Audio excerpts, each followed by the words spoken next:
Est-ce que tu as remarqué que ceux qui ont l'habitude de te dire que tu n'es pas capable, c'est eux qui finissent par t'acclamer? Tu as remarqué ça? Shalom, shalom, frères et sœurs, famille du Café Prophétique. Bonjour, je suis heureux de vous retrouver aujourd'hui à notre rendez-vous du matin. Nous sommes au Café Prophétique. Je suis votre frère, Todd Eli, frère du Christ, fils de Dieu le Père, dans le Fils unique Jésus-Christ, apôtre de l'Évangile. Mettons-nous en présence du Seigneur et adorons son saint nom, au nom du Père et du Fils et du Saint-Esprit. Amen.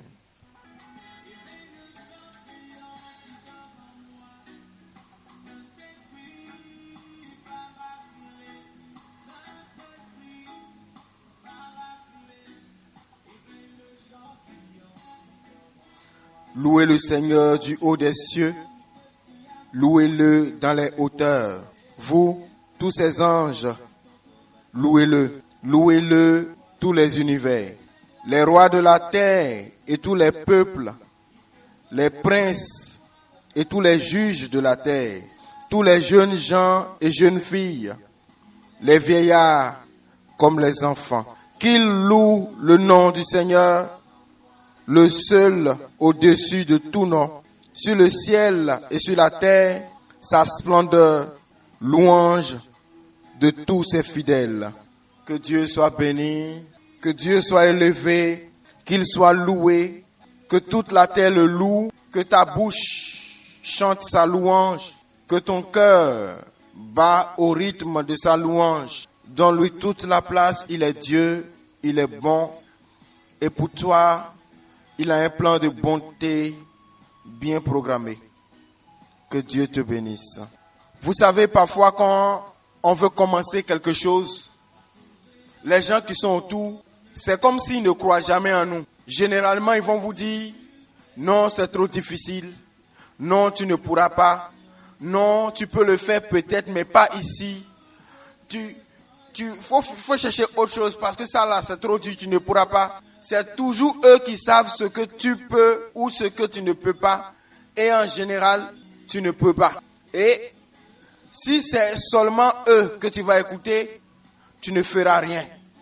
Parce que eux, c'est comme s'ils te regardent comme un incompétent notoire qui ne peut rien faire de bon, à moins que tu ne fasses rien. Ou bien que ce que tu fais est assez banal pour que personne ne puisse le remarquer. Mais dès qu'on sent que dans ce que tu veux faire, il y a quelque chose qui peut être grand dedans, on présume tout de suite que tu ne seras pas à la hauteur. Et parfois, à cause des combats, des adversités, des épreuves liées à ce choix que tu es en train de faire, les gens peuvent te dire non, c'est trop dur, tu n'arriveras pas. Je veux dire à quelqu'un aujourd'hui, hier nous avons dit que tu es créé pour un but. Aujourd'hui je te dis, n'abandonne pas. Crois en toi, crois en Dieu, fonce.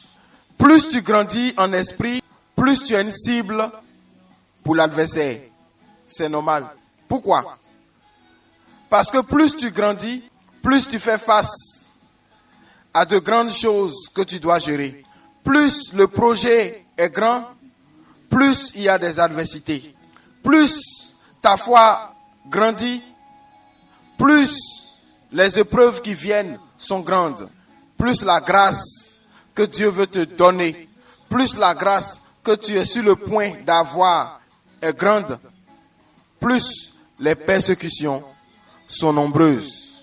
C'est la vie. Lorsque nous lisons Luc chapitre 18, les versets 35 jusqu'à 42, nous voyons clairement quelque chose. Lisons ensemble la parole de Dieu.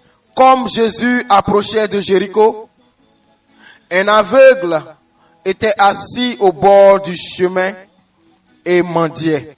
Entendant la foule passer, il demanda ce que c'était. On lui dit, c'est Jésus de Nazareth qui passe. Et il cria, Jésus, fils de David, aie pitié de moi. Ceux qui marchaient devant le reprenaient pour le faire taire. Mais il criait beaucoup plus fort, Fils de David, aie pitié de moi. Jésus s'étant arrêté, ordonna qu'on le lui amène. Et quand il se fut approché, il lui demanda, « Que veux-tu que je fasse pour toi ?»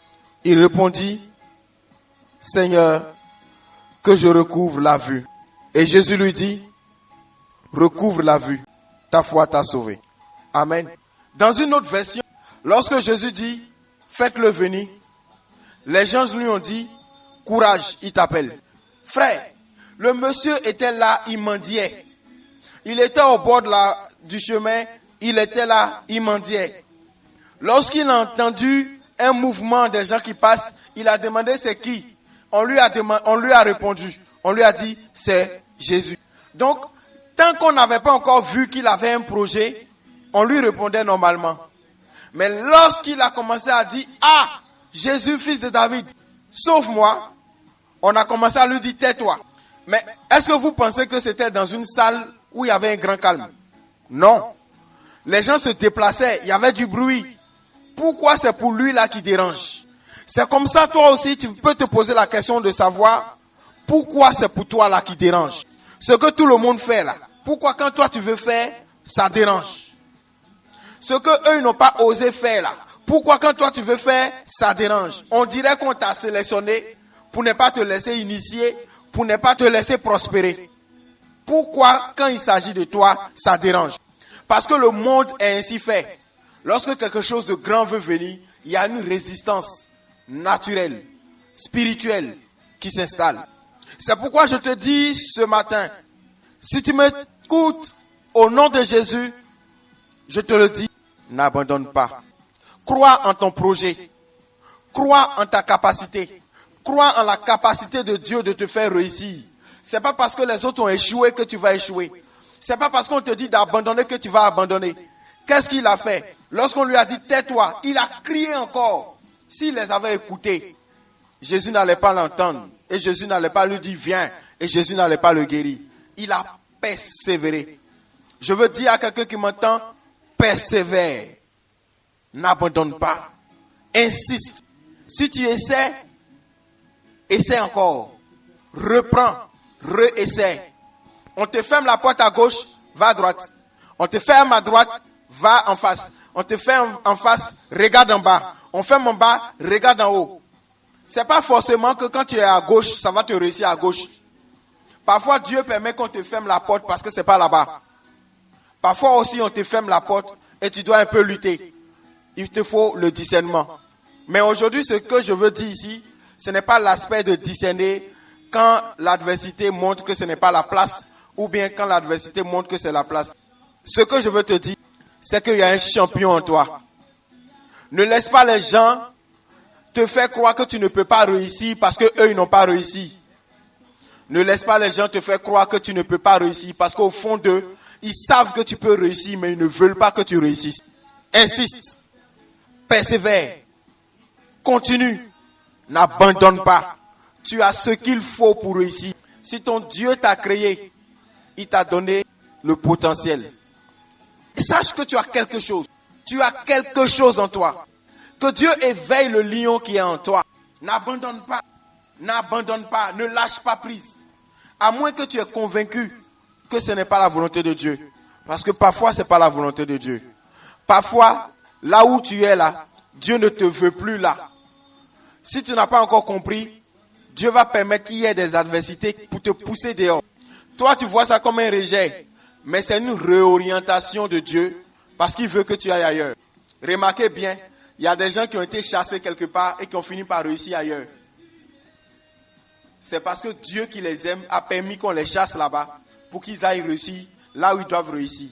Mais toi, mets dans ta tête, même si là où tu es là, ça ne marche pas, ça ne veut pas dire que tu ne vas pas marcher ailleurs. N'abandonne pas. Dieu récompense la persévérance. Dieu récompense la persévérance. Frères et sœurs, beaucoup de personnes se demandent comment je fais pour être encore là. C'est moi qui sais ce que j'ai vécu, ce que j'ai subi. On m'a promis que j'allais abandonner. Ils sont étonnés que je n'ai pas encore abandonné. Si vous fermez la porte à gauche, on ira à droite. Mais on fera ce pourquoi Dieu nous a appelés. Frère, tu es né pour faire échec à l'échec. Sœur, tu es née pour prier. Il y a un champion en toi. Il y a une championne en toi. Il y a une héroïne en toi. Il y a un héros en toi. Il y a quelqu'un qui est programmé en toi pour relever des défis.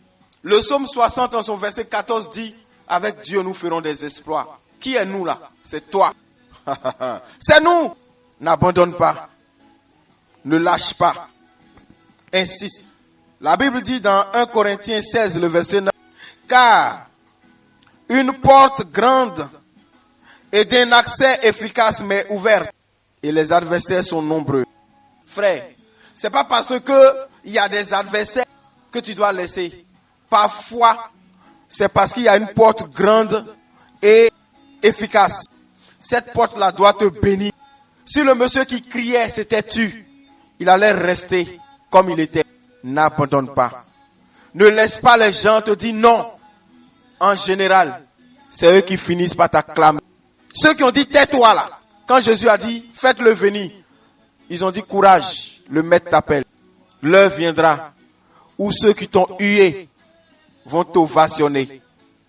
L'heure viendra où là où tu as été humilié, Dieu va t'honorer. L'heure viendra où le dernier que tu étais sera le premier que tout le monde écoute. Il y a un champion en toi. L'Esprit de Dieu est sur toi. Je prie pour toi aujourd'hui que tu reçoives de Dieu l'esprit de force pour persévérer, pour ne pas abandonner, pour aller jusqu'au bout, pour atteindre le but au nom de Jésus-Christ de Nazareth. Reçois l'esprit de force. Reçois l'esprit de force. Reçois l'esprit de force. Reçois l'esprit d'intelligence. Reçois l'esprit de sagesse. Reçois. Reçois au nom de Jésus.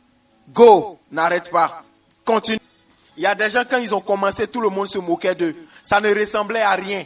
Ils ont persévéré. Aujourd'hui, dans leur domaine, ils font partie des meilleurs. N'abandonne pas. Ne laisse pas tomber. Insiste. Persévère. Dieu est avec toi. Dieu récompense ceux qui persévèrent. Que Dieu te bénisse.